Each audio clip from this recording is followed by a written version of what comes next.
Hmm.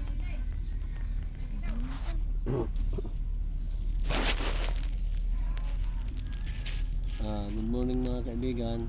Kung gusto niyo magtanim ng bawang, ganito po ang pagtatanim. Babalatan lang po nyo, tatanggalin nyo yung balat,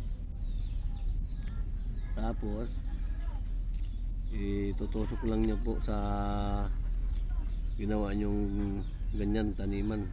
Ganito po, magkadikit. So itanim na natin to kasi magkadikit sila. Tutusok lang nyo po mga kaibigan, tutukan mo yun. Ayan, kagaya nyo po, tutukan mo. Ito na.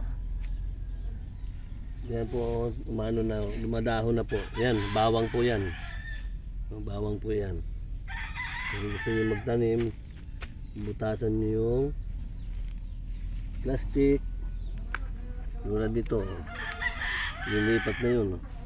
Yan, may ano na, may tawag dito, may ugat na. Yan. Pag umiba na po ang kulay niyan, ibig sabihin yan, magkakaroon na ng ugat yan. Kita nyo kaibigan yan, ugat-ugat na sa sinaputan. Ito naman po mga kaibigan, mga talong. Yan, pwede nyo nang ilipat po yung talong kasi malaki na. Yung talong ito, pwede nyo nang ilipat dito sa malaki na paglilipatan nyo.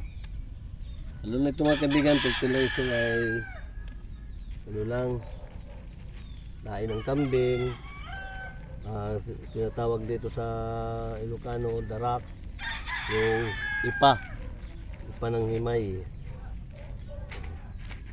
Yan po Pagsama-samahin